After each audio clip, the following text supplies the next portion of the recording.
When there's too much of carbon dioxide and other so-called greenhouse gases, our atmosphere ends up turning into an oven where the sunlight enters the planet but doesn't end up leaving. Air pollution has a significant lifetime impact on your cognition, your breathing, your heart. You can get pulmonary disease. And how much are we building? We started to look into these numbers. We are building the size of New York every month. I love architecture. I would love to practice it, but not like this. Air pollution essentially has two issues, right? One is how do you capture or collect it? And second is what do you do with it? And our devices collect and store these pollutants. And that's why the aspiration is to figure out a logistics model which will get these particulates collected across the city and given to Tejas. We have a 3-stage process that we work with. It is collect, process, build. So we collect the carbon from various partners. We work with a 200-year-old craft and artisans, and we build any plain pattern or customizable tiles over here. So that's essentially the larger process of collect, process, and build.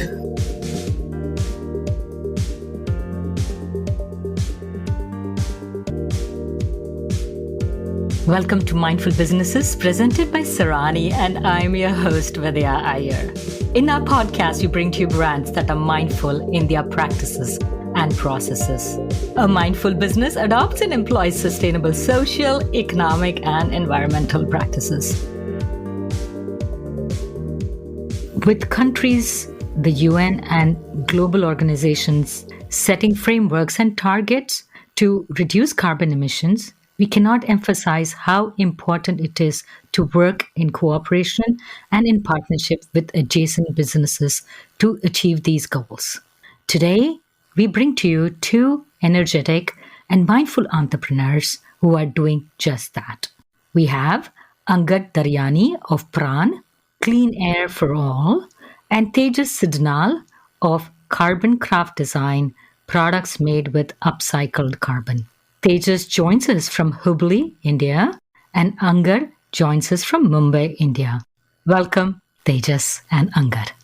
Thanks for having us. This is Angad. Thank you for having us. This is Tejas reporting from Hubli. We're recording this episode on November 21st, 2021, and COP26 is in progress in Glasgow, where world leaders and delegates are meeting to discuss how to tackle pressing issues regarding climate change and limit global warming. Tell our listeners, Angad specifically, how does carbon get into our atmosphere? I think just from an evolutionary standpoint, historically, whenever animals or specific reactions took place in nature, just as how fundamental chemistry works, you have to have conservation of energy. And this conservation of energy in physics is often calculated as kilojoules or joules. But in the chemical world, you have to have the same kind of conservation of energy, but that's sometimes done through breaking or forming different bonds in materials. So one such gas or material happens to be carbon. Mm-hmm. And in the atmosphere, the carbon we refer to as carbon dioxide. When there's too much of carbon dioxide and other so-called greenhouse gases, our atmosphere ends up turning into an oven where the sunlight enters the planet but doesn't end up leaving because there's continuous total internal reflection. And that's how our planet heats up, and that's what we're all trying to solve together as humanity. So when you talk about greenhouse gases, which are the other gases besides carbon dioxide? I think the second most prominent one is methane. The source for emission for methane, one of the largest sources, cattle. That's why the beef industry is often taken into consideration, because many of these cattle farms have high methane emissions. But methane as a gas has a significantly lower volumetric impact to global warming compared to carbon dioxide. Simply because CO2 is more prominent, all thanks to humanity. And additionally, it's a very stable gas. So breaking up those molecules are very challenging. The other gases that we deal with are not so much associated with global warming, but with air pollution, as carbon monoxide, sulfur oxides, nitrous oxides, and CFCs, which ended up putting a hole into our ozone layer. That's the context. I think Tejas and I fall into the overlap between air pollution and global warming, because we started as air pollution and air pollutant mitigation companies, and have slowly moved into solving challenges associated with global warming. You talked about air quality, so when you open your weather app on your phone or on your computer, it often gives you the air quality for that day, moderate, high particles and things like that. And in India specifically, several cities, the schools had to be shut down because of bad air quality, say in Delhi in November 2019. So how bad is the situation? When you see dirty water, right, you can see it and you have an urge not to drink it. And we drink water, a healthy person, 3 to 4 liters in a day. But with respect to air, we breathe like 86,000 plus times in a day, right? Multiple times in a second. So why do we not put thought into what we're breathing as opposed to what we're eating or drinking? Mm-hmm. That's one of the bigger psychological barriers. But if you ask me how bad it is, we're a unit of power of 10 away from what we should be, or power of 100 away from what the air quality should be, for it to consider it to be healthy. Like PM levels sometimes cross 999 parts per million in New Delhi in these seasons. It's supposed to be like below 50. So it's a significant problem to try and solve.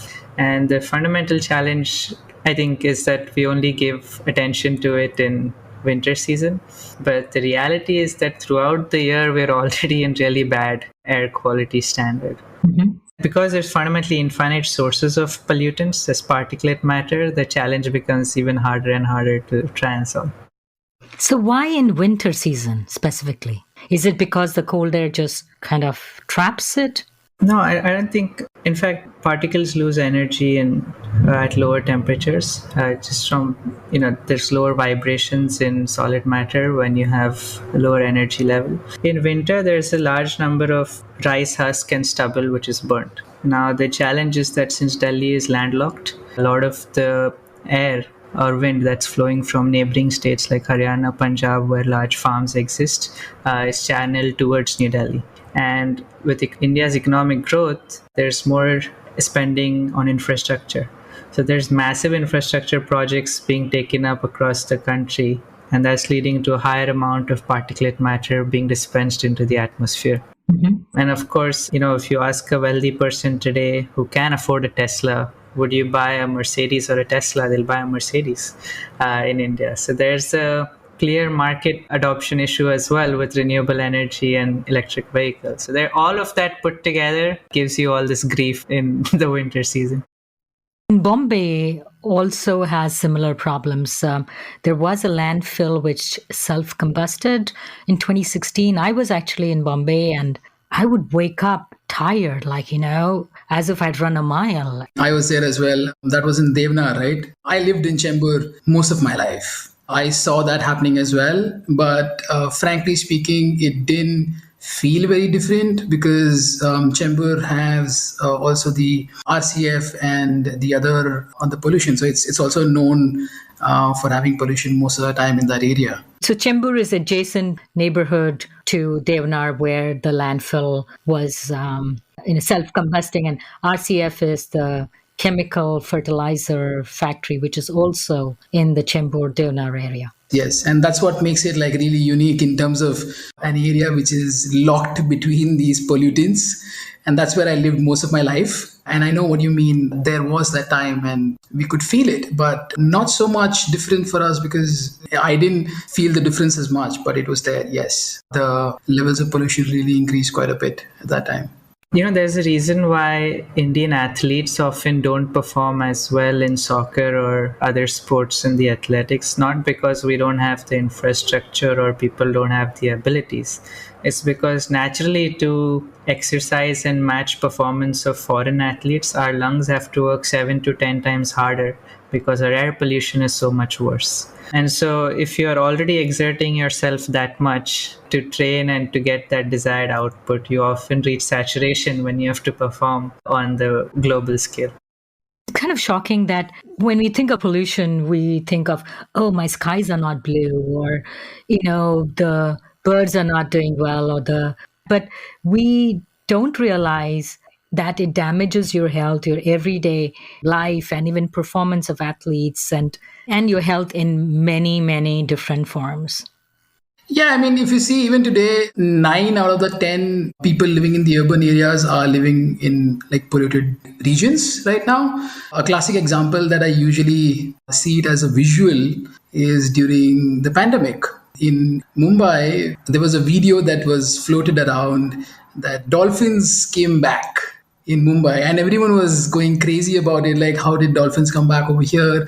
And that video was floating around. It was exciting to see it, and everyone was sharing images of before and after and how it was. And now, when you go back, it's just back again, the same thing. And we are on the road. There's again the complex issue of air pollution, vehicles, human industries, a lot of it coming together back again. So yes, we have to solve it. So you're talking about the dolphins in the Arabian Sea, which came back during the pandemic. It's not funny, it's actually quite sad, but the reason I say it's funny is because it's a number we all know, but we pretend to sleep about. And that is that, COVID-19 unfortunately killed about 3.5 million people in the first year. Air pollution kills 7 million people every single year. We don't take it nearly as seriously. The difference is that I think the reason COVID got more attention is the time frame to death was, a couple of weeks. Mm-hmm. Air pollution has a significant lifetime impact on your cognition, your breathing, your heart. You can get pulmonary disease, memory. All these are significantly affected. And if you're really unlucky, then you'll start seeing significant, respiratory problems, serious diseases. What happened amidst the pandemic was that for both of us, since air pollution disappeared, our company suddenly became irrelevant for that 1 year. No one was thinking about us, right? One investor I remember literally told me, is like, Angad, this seems like a very futuristic idea. It's not really needed right now in the pandemic. Yeah. In a few months, you're going to call me again because your air pollution will come back when the farmers burn the stubble. So it's a disease or a problem that we are, I think, very conditionally fond of talking about. Yeah, I remember having a similar, same conversation rather with someone else as well. And it is the same, like, are you going to get enough raw materials? Because there is no pollution right now. And it is so funny to have that conversation. It's just right now because everything is shut, like literally shut. So it is going to start, right? So we're just going to be on the same stage again. So what do you do at that time? So all these pollutions, like you say, when industries were shut, there was no pollution. Industries are up. Of course, there are now pollutions, but many of the industries, especially at least in the US context, they want to become net zero by 2050. So they are going to renewable energy, sustainable practices, moving to sustainable raw materials, scrubbing their effluents. But there are some industries which you cannot avoid, and they will still continue to emit. Which are some of those industries?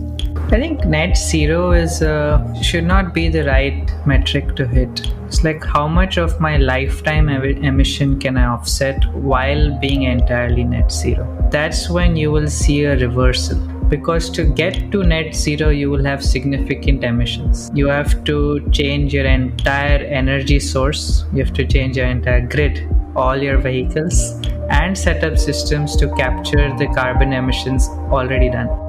So that is my personal take on net zero. The second challenge is that many of the so-called sustainable companies and sustainable materials are not regulated. So there is more of what makes you look good than what is actually being done.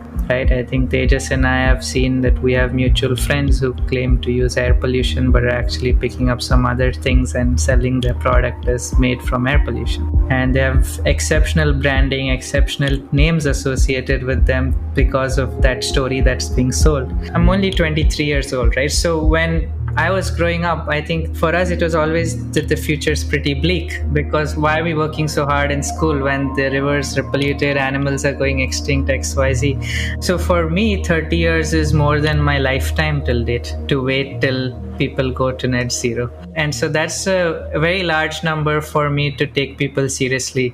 They're saying in the next 30 years, like, you're probably not going to be alive and you leave it for us to deal with, right? So that's sort of my take on this situation. That's a really good point. So the 70-year-old politician says we'll be a net zero in 30 years, and he's really not. Right. He's not really going to be around to enforce it. Exactly. My perspective to that is essentially talking about something which is like 30 years down the line is way too long. You don't know what's going to happen, what technology is going to change, how we're going to live. We're going to be in Mars. It's not going to be the same planet. It's going to be different challenges. We don't know. Until then, we have Earth. So I don't believe in having really 30-year-old plans and then really defining everything around that. What's going to happen in the next 3 years is what really matters. And we are already seeing it's scientific data out there. 1.5-degree warming would really be sort of devastating to a lot of coastal cities. They're all going to be drowning. And what are we going to do then? These are things that I think we need to sort of think about more in terms of goals. Net zero is just a number that we're just going to more like validate ourselves, and the share prices are going to go up. And I think we just need to sort of, as Angad really mentioned, that we need to work backwards from what we can offset and start our journey from there. What would you guys suggest? To take it as an engineering problem, right? How many billion tons of CO2 must be removed from the atmosphere to slow down global warming and rather negate the rate? So when you know what the outcome should be, try to solve from there. How's a product designed, right? It's like, who's the end user? What problem must it solve? At what cost? For how long? And if you have that, then you know what to build on. I don't think politicians and corporate businessmen who have no scientific educational background are competent enough to try and solve global warming problems. And this is just coming from somebody who wants to see this solved and spending all their time trying to do it. But one person's not going to make any significant change. Yeah, actually, it makes more sense for him to solve this problem than us, right? He's 23. He has more life to live than us right now. Or rather work like crazy through it, because these guys are setting 2070 goals. He's 10 years younger to me, so he has more life to live anyway.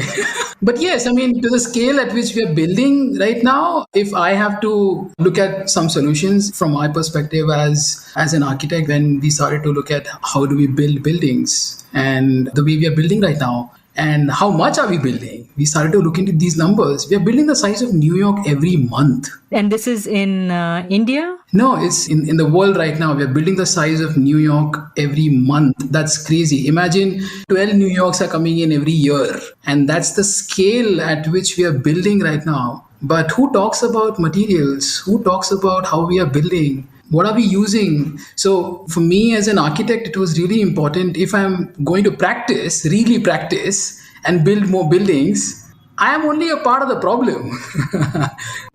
I'm just polluting more. So why do I do that at the first place? I would love to practice architecture. Really, I love architecture. I would love to practice it, but not like this.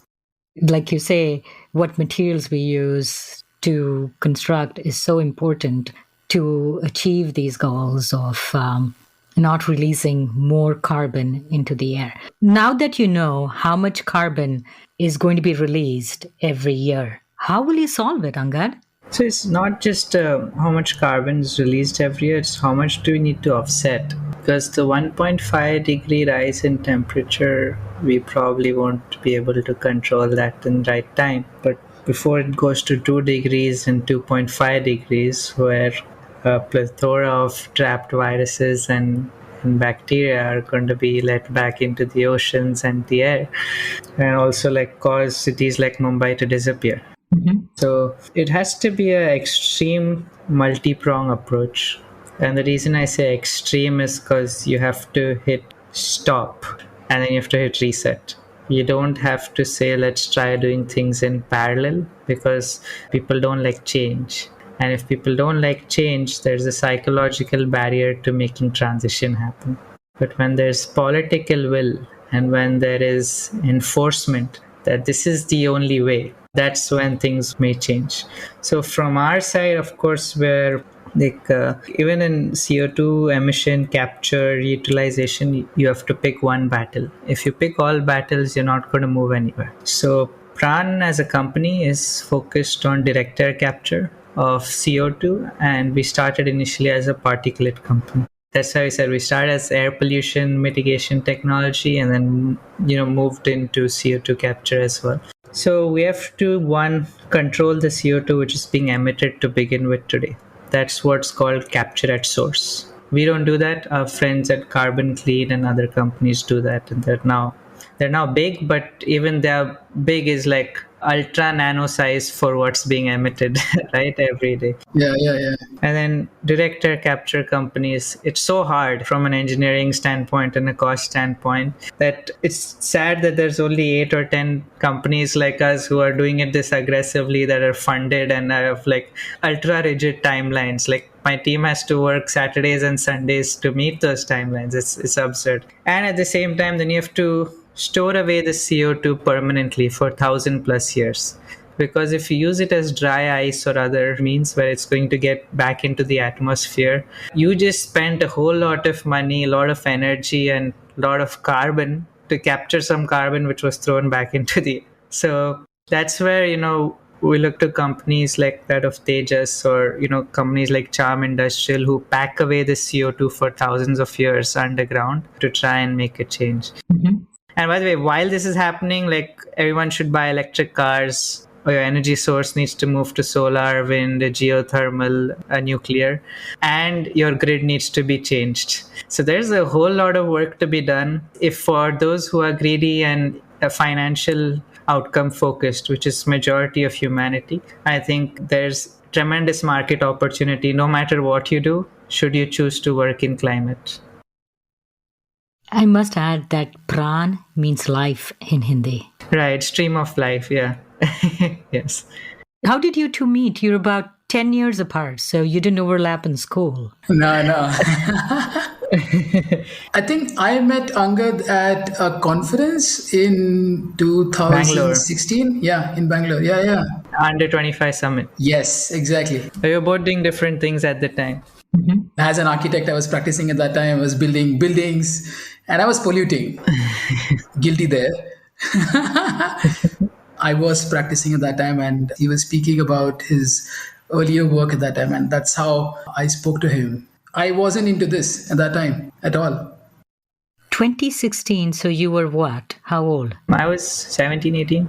So what work were you doing at 17 and 18 that you had to go to a conference to present? Oh, he's been super crazy in terms of his ambitions. And I think... Passion. Yeah, it shows. I think he loves buildings. I can say that for him. Mm-hmm. He was presenting something that he was building as well, and the approach at that time. I think he would be able to explain that much better that time. I don't even remember. I just remember I met him. I spoke to him. I was inspired as well. And then I went on my journey from there. Yeah, at the time I dropped out of school in 9th grade and started open schooling and started working with the MIT Media Lab. That time was one of the first people to bring 3D printing to India in 2012, 2013, went around colleges teaching students how to do that. And my work with MIT was focused on India initiative. So how do we build cross collaboration between MIT and problems in health tech in India? We ended up building 3 labs across the country. I think more than 100 health tech projects came out of it. I think Ratan Tata eventually ended up funding that program between MIT and India. Yeah, I was working on a series of those health tech projects to democratize ECGs, ophthalmologic technologies for eye problem detection, all those kind of things. Mm-hmm. And then went back to school and was doing other things. I think started a project called Remake a Village. Like, can you take the maker community of designers, architects, construction folks, teachers to upgrade villages rapidly without government intervention? That sort of work, but climate was always underlying. Started with I worked on electric vehicles, electric race cars in college, then built energy backup systems to power homes in Haiti. And eventually said, this stuff is going to take too long to scale. That's why you should try to find solutions to air pollution and eventually carbon capture. So that's the context. I'm a hardware engineer, fundamentally. I thought I knew him. So every day you talk to him, you come to know something new. I didn't know more than half of it. That's why you don't find information about Angad everywhere. Yeah, I had a hard time trying to find information about your technology on your website. He doesn't speak about it. Just goes doing it. I think generally saying that the work that we're doing are very big promises to make. So you'd rather deliver first and then tell everyone how you did it, then tell everyone you're doing these things, but fall short in the delivery. I think too many people have done the latter. So our choice was do the former. If you fail, open source all the research and, say what all you tried and didn't work out. So someone can pick it up from there. But yeah, just not the type to go out and make noise. Not how they say, fake it till you make it kind of a thing. Opposite of that. Won't get you too far. So you dropped out of school in 9th grade. And what did your parents think about that? In India, people are very academic focused. That's how my parents were. And I'm assuming that your parents, maybe not supportive, but did they understand why you were doing it?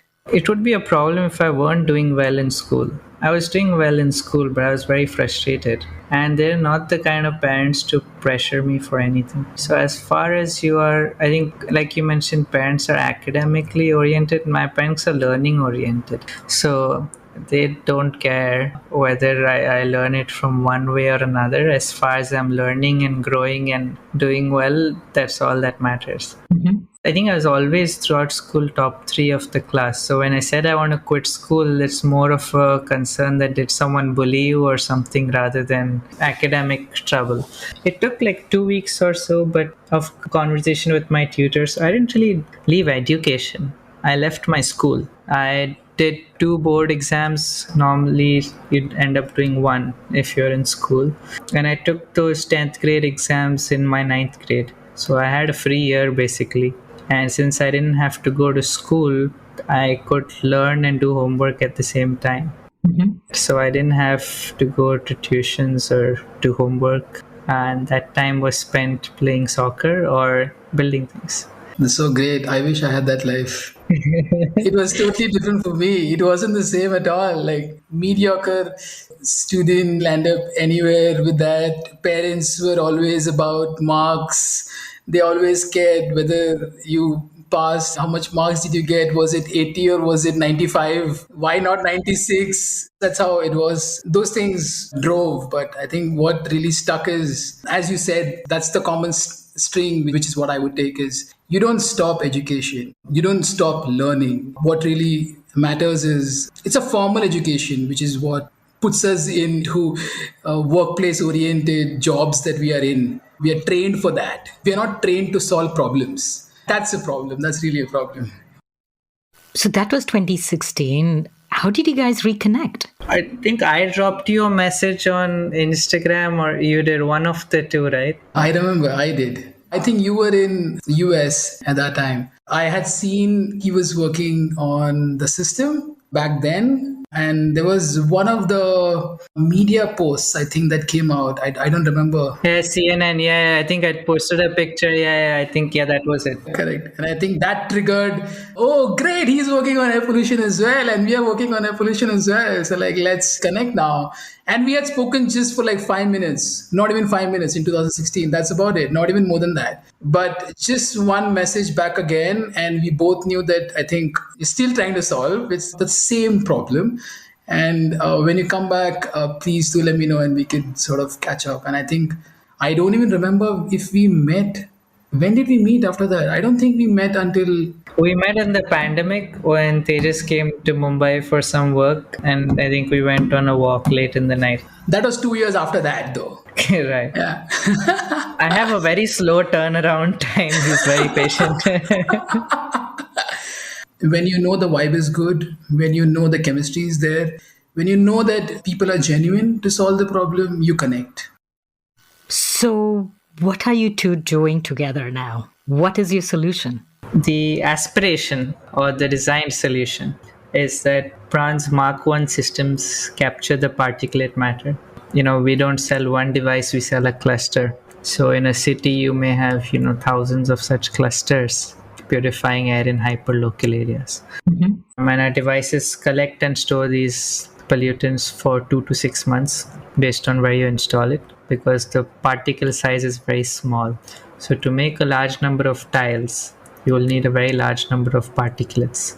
Now, these shouldn't be put into the dumpster because they'll end up in landfills and be released back into the air. And that's why the aspiration is to figure out a logistics model which will get these particulates collected across the city and given to Tejas.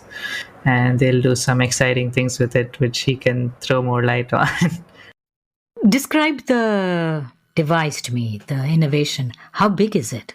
Yeah, so a single Mark 1 device is 6 feet tall, can be attached to street lamps, sides of buildings, or placed on a stand as you see it on our website. And say like a average Indian campus, residential apartment complex, or which has a cluster of buildings or a school, would have up to 50 devices. So if you're looking at public streets, you're looking at north of 100,000 devices per city, because the impact is hyperlocal.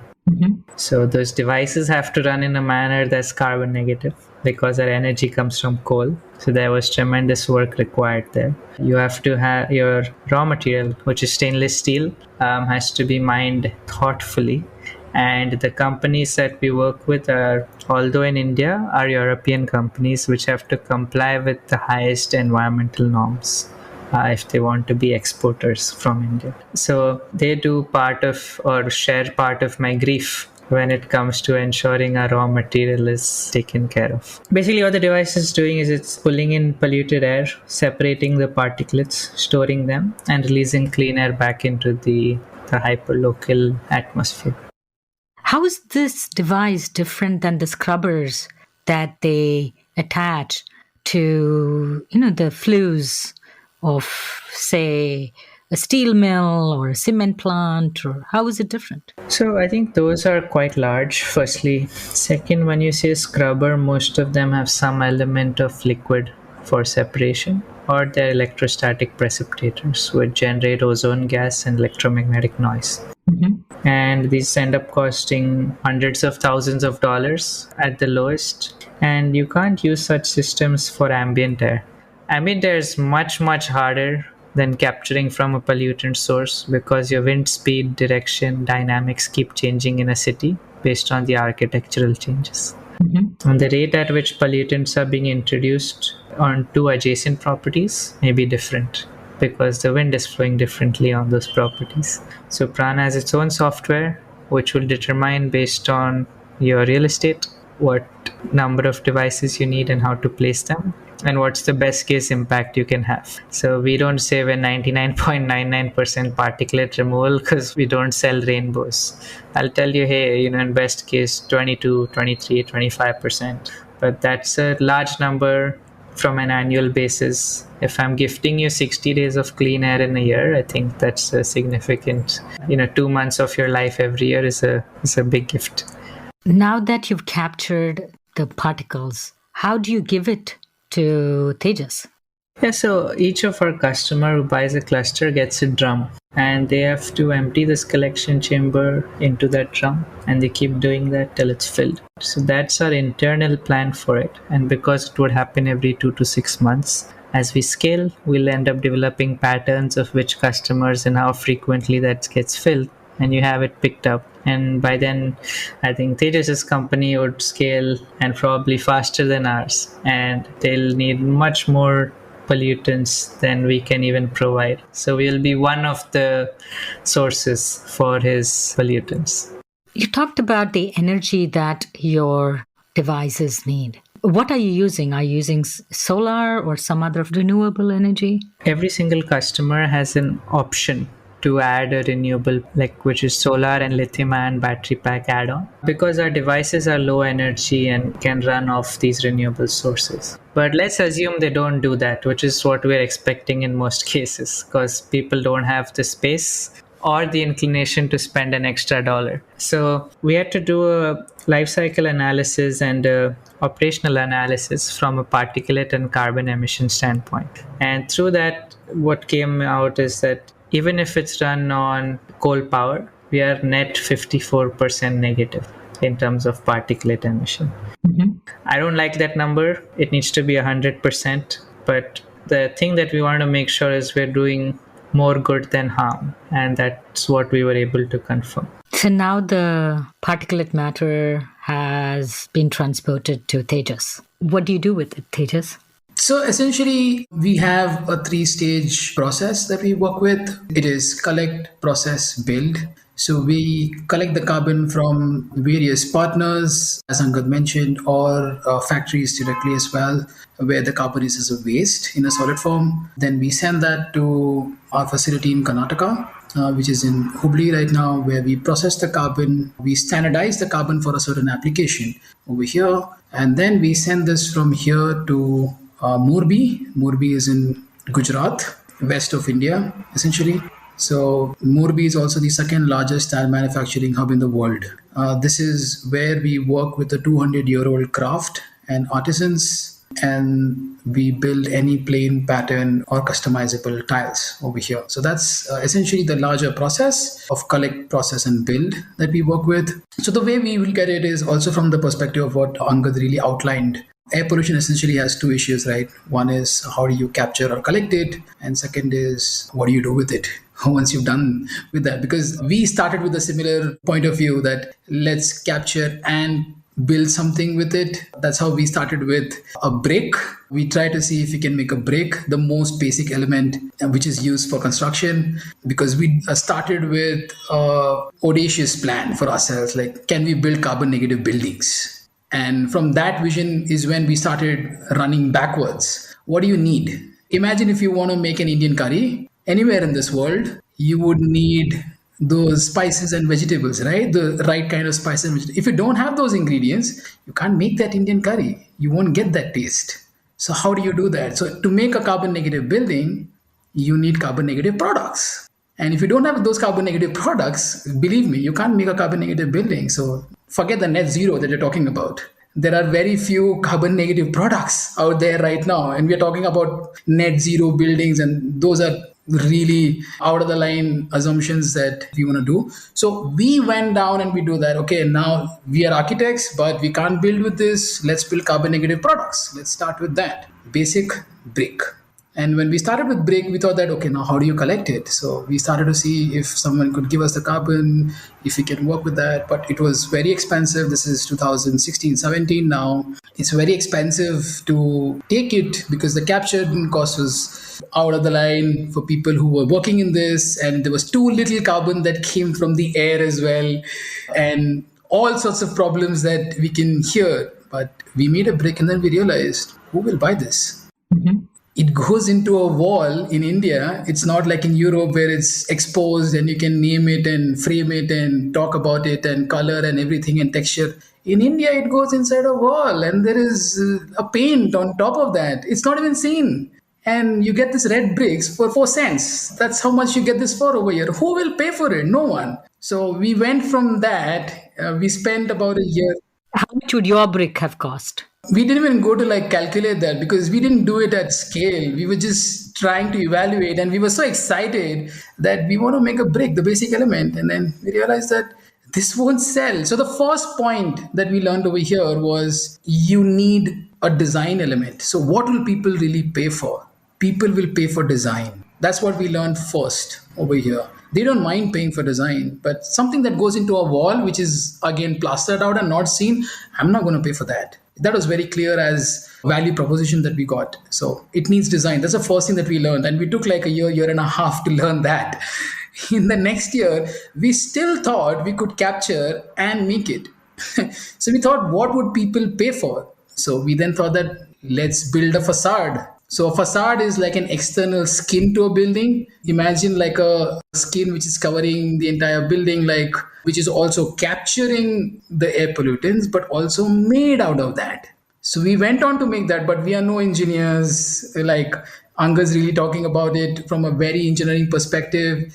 We are architects. We don't know a heck about technological way of building it and how do you capture it and the weight of the particulate matter and the mass, and we don't know all of it. All what we did was we just put a suction pump outside and we tried to capture the particulate matter through a filter, and we could get dust out of this, and we try to make it, but dust has no inherent properties as well. So how do you mix it, how do you work with it as a base material? All of that started to have as a problem.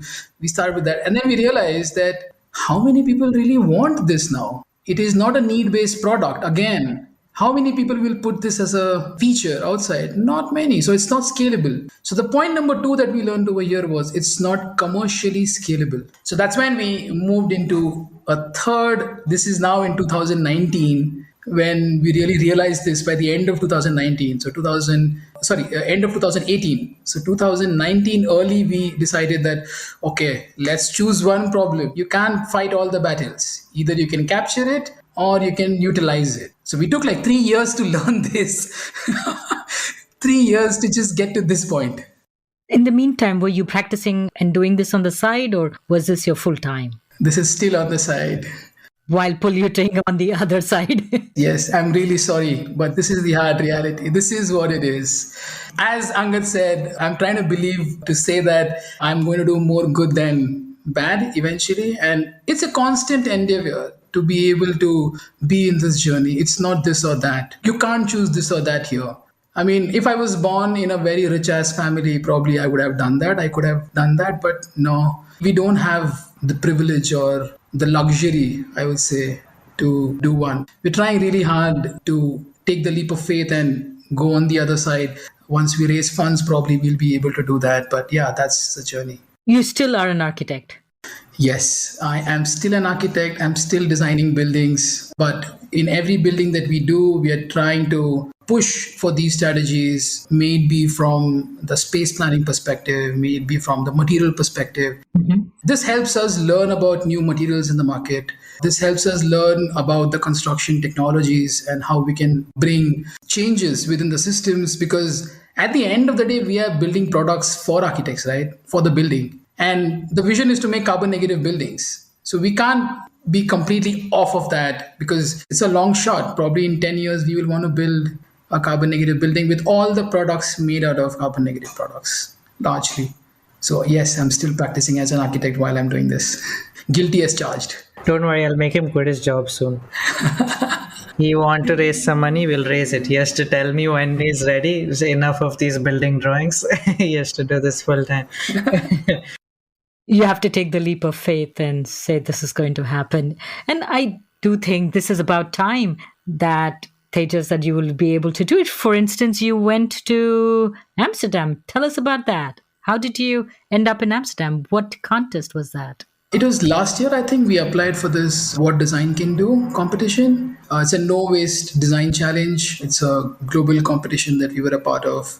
There were various cities, about 6-7 cities, if I'm not wrong, from various parts of the world: Tokyo, Delhi, Amsterdam, and London, and lots of these other cities that they had a challenge for very specifically. And there were more than some 1,400 applicants for this. And we were one of the 16 participants who won this competition globally. And we were invited to Amsterdam for an accelerator program over there. So we were there for that, to learn more about different cities and how cycling could be a part of a city in the urban fabric. That was amazing to learn in Amsterdam. So coming back to Angad, your product doesn't have any filters. How did you manage?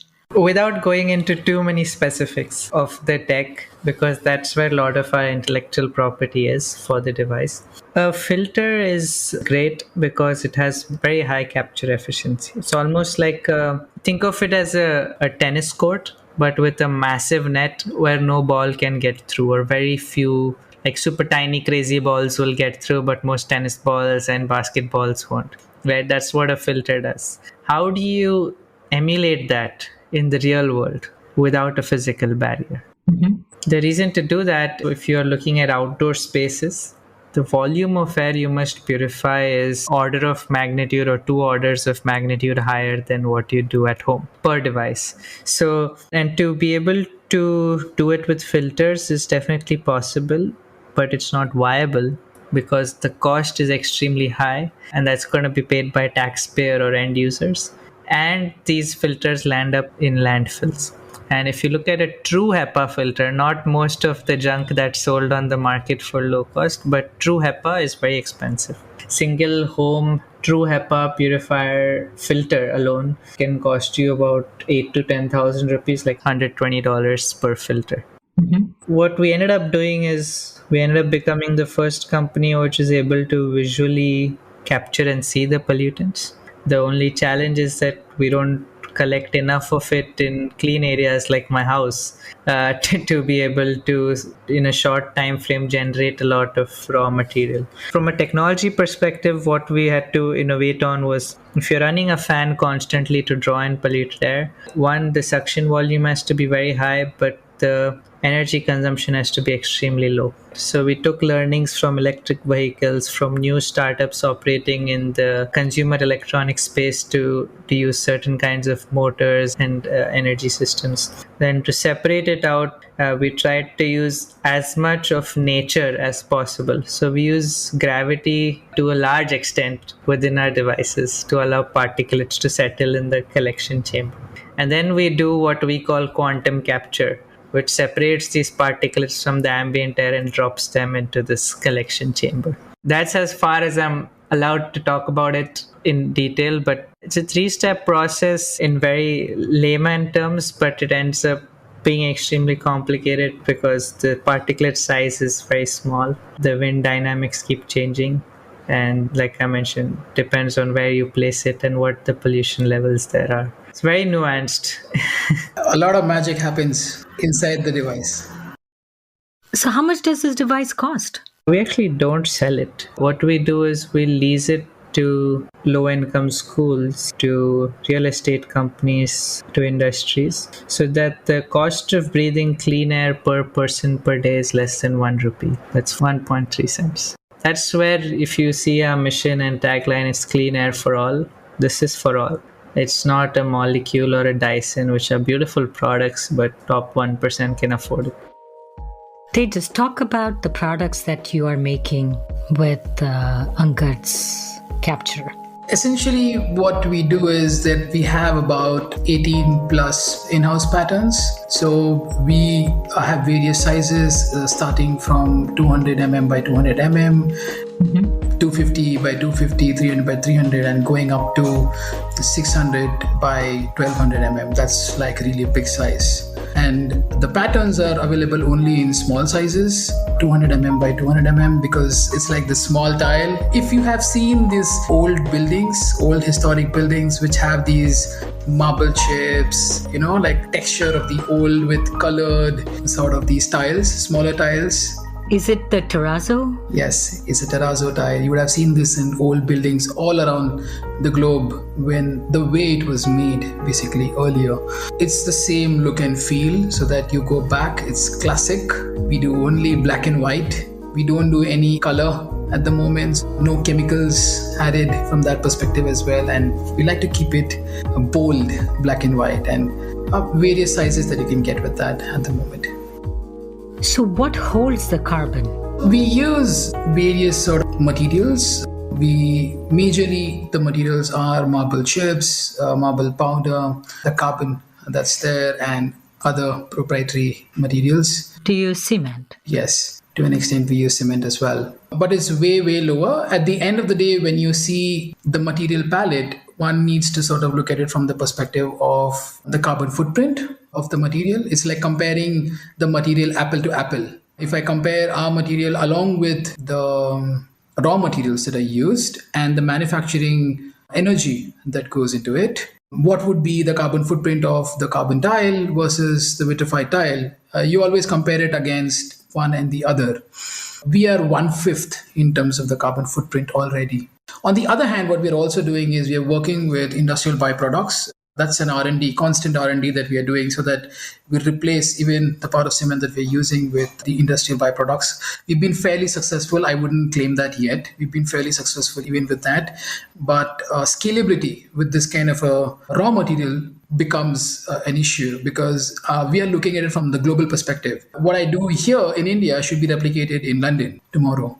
And how can I use industrial byproducts, which is sort of largely available globally as well, if we want to scale this? That's one. Second, what we're also trying to do here is we are trying to work with CO2. So storing CO2 into the tiles will reduce the carbon footprint even further. There's like a fourfold plan that we have with using CO2 into the tiles, which will be largely benefits that we're going to have with CO2. And we started with this idea of working with CO2 from the perspective was only because our curing time is very high right now. So essentially, which means if we manufacture these tiles, we need to water cure them for about 28 days. So imagine there's a 50 square meter or a 500 square feet order that comes in. We take about 2 to 3 days or up to 5 days based on the pattern and the intricacy of it. And then we take about 28 days to cure it, which means it's just sitting in the infrastructure, it's being water poured on this and it's gaining its strength. And then there would be grouting and then other polishes that go into it. And then it's packaged and then shipped. It's a 45-day lead time. Mm-hmm. And no one wants to wait for 45 days. And we don't have the capital to keep it in inventory. Even if we raise funds, we still won't be able to keep the target of 1 million square feet, which is what we want to achieve in the next 2 to 3 years with this lead time, with that inventory line. We can't. So we need to figure out a way of how we deal with this lead time. So that's when we thought that why don't we cure this with CO2? And curing this with CO2 will have 4 larger benefits. One, CO2 will give it the strength. So not only the carbon in the solid form, but also in the gaseous form would be stored and sequestered into the tile.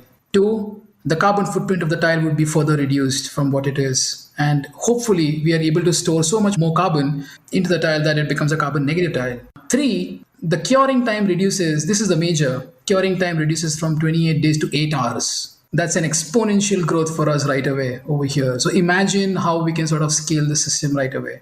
And 4th is, this is actually also critical for us. We may use, if we are at the target of 1 million square feet, we would use 3 billion liters of water to cure it if we do the water curing. And this would come down to 0 with CO2 curing.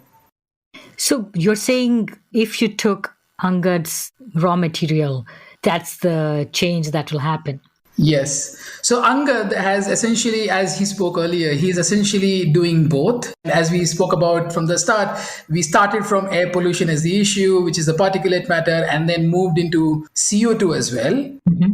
So now we can essentially use both from whatever Angad's capturing. So again, we come back to the same problem, basic problem of air pollution. How do you collect or capture it? Second, what do you do with it? So he would capture the PM particles and the CO2 separately, and we would be able to use both separately into the same tile and store it for decades and even for generations. I think, as you mentioned, right, our goal or I think ambition of many of us carbon capture and utilization companies is to store it away for more than 1,000 years. If you do it in a liquefied form over thousands of years, you'll end up having oil again on this planet.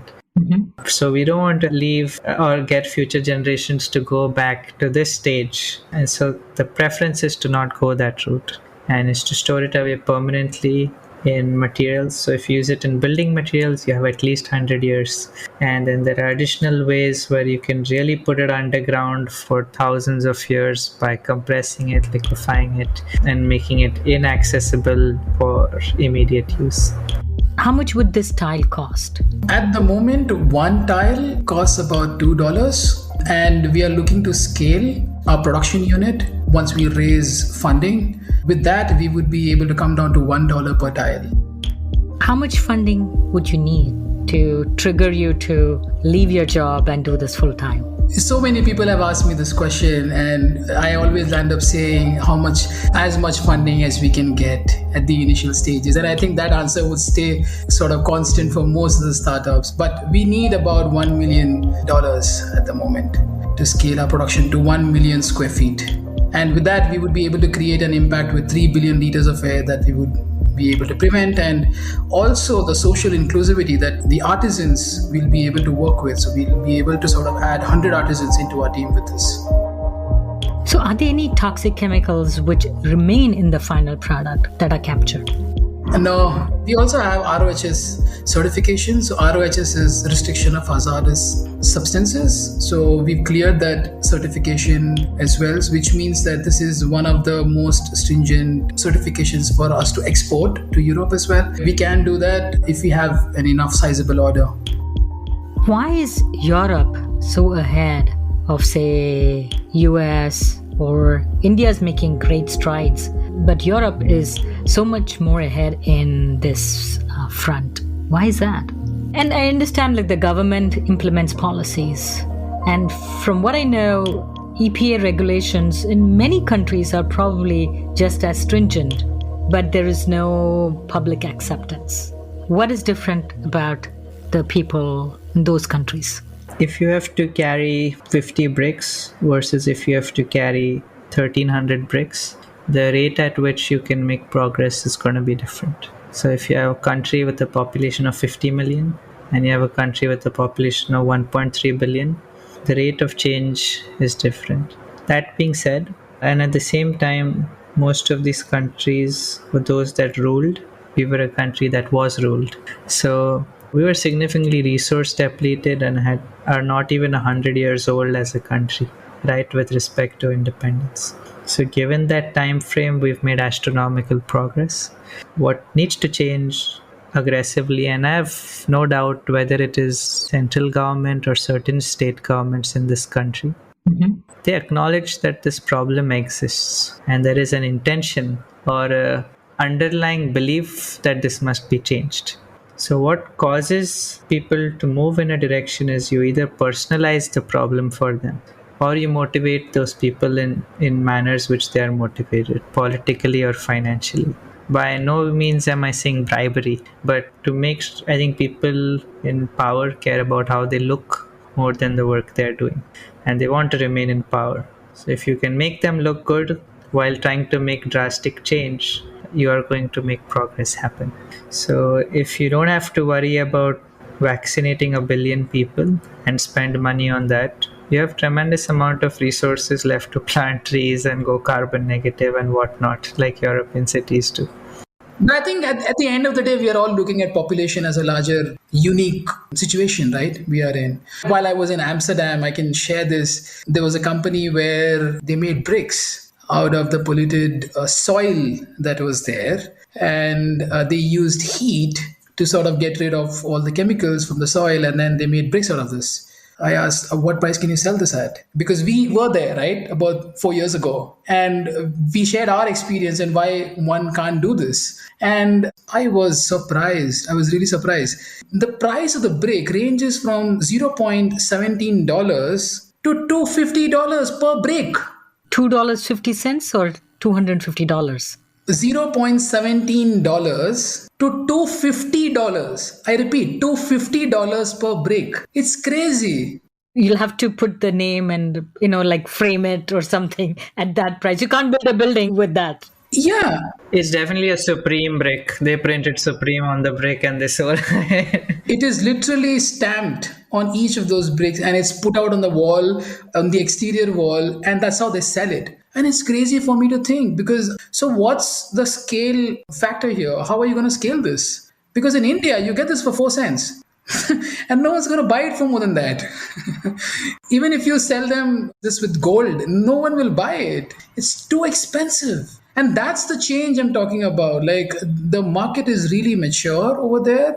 People talk about sustainability. They want low carbon intensive products. It's not the same in India. We have different challenges here. And willing to pay. It's a very different challenge in India, and I don't think we can compare that. So, like an apple to apple situation again. But talking about the Indian context here. It is very difficult to work in this context. It has its own challenges again, like how Angad mentioned. I am positive again, and like as an architect as well as a human being who are trying to solve problems, you got to be positive about the future, and you have to be, or else you can't build moonshot startups. You have to be positive about the future. It is going to be good. So one of the mails that we got was from the Delhi government. I'll just share this quick. They were excited about the tiles, and they told, why don't we use this? You are taking this carbon and we can sort of use it in government buildings in Delhi. We can do this. And talks went further, and then we discussed this. They realized the carbon that we are sourcing right now is not from Delhi. So the question came, it's not from Delhi, but air doesn't have a border. Air pollution doesn't have any border. So why is that a matter of a concern right now? You can still use this and deploy it, right? But no, it's not Delhi air that you're cleaning. So how do I put it? So is there any factory that is there in Delhi that you can put your machine or you can take the carbon from and then you can make this? I'm like, no, not right now. Ask them to give me a call. I'll deal with this for you. Yeah, I think that's what's required. So it's the optics they're looking. They want to solve it, but they also want the optics of saying, see, there we are solving the problem in Delhi. We are central government and we are there in the capital. It's not central, it's the state. I think I've dealt with the same that Tejas is talking to. It's the state. And that's exactly what Angad really mentioned, right? If you can make them look good, they are really interested. They want to talk about it. They want to solve this problem. And the way they are solving the problem is really weird. I mean, we can go on and on about that as well. They put this machine in the center, I don't know where, in Delhi right now. And I don't know if it does anything. And what is this machine that you're talking about? Yeah, it's a $2 million Smog Tower that's supposed to purify the air in the cities. It uses HEPA filters that the taxpayer pays for, which lands up in landfills. It uses more energy than I think a cluster of buildings combined to run all those gigantic fans, which end up emitting coal particulate matter into the air. Did I mention it costs $2 million? Yes. So you can buy 2,000 Mark I systems for $2,000. That's after Praan paying itself. So just imagine where this is going. Without being particular dissing people, the basic question that they are not asking themselves is that you cannot solve an infinite volume problem with a finite volume machine. Praan doesn't purify the atmosphere. We create microclimates that have cleaner air. I think one of my mentors is Ramesh Raskar, who's a professor at MIT. And he had said this to me 3 years ago when I embarked on this journey. He said, don't chase rainbows. Think about the problem and try to solve that problem. The rainbow is that I'm going to purify the atmosphere. Is it possible from a physics perspective? No. Mm-hmm. So do what's possible and we'll solve the problem. I've completely enjoyed talking to both of you and learned so much in this episode. No, thanks for having us, and hopefully more people can listen to this and get excited about doing things in climate or air pollution. We need like 1,000 more companies like ours, then something will happen. Is your technology patented? Yes. So how will 1,000 more companies? They got to work hard and build it themselves. Nobody would fund me if I didn't patent it. Air pollution is a complex issue. This is just one part of what we are trying to solve. It's not that this is the only way you can solve. There are various other companies as well, even today, who are trying to solve it in different ways. We can be sort of critical about how they solve it. The only thing that I think we should remember is if you're solving a problem, don't create another problem. That's what I would say. Because we try really hard to make a product where you can reuse it back again and it doesn't end up creating one more problem. That is why we are also coming out of the water problem that we are creating and trying to use CO2 back again. It's important to address these issues that usually end up solving one problem and end up creating another big problem. On that really positive note and insightful note, thank you so much, Tejas and Angad, for coming on Mindful Businesses. Pleasure. Thanks for having us. Thank you. Thank you for having us. We had a fun time. I hope people who are listening and you as well had a great time. I just was all smiles just watching you two banter and talk. It made my day. You're listening to Mindful Businesses, presented by Vidya Iyer. We would love to hear from you. Send us a voice note with your questions or comments to info@mindfulbusinessespodcast.com. Rate and review us on Apple Podcast. If you learned a thing or two from this episode, share it with one friend. We recorded this podcast in Lafayette, Indiana. Theme music was composed by Tatum Gale. Our marketing assistant is Caitlin Milligan. This is Vidya Iyer with Mindful Businesses.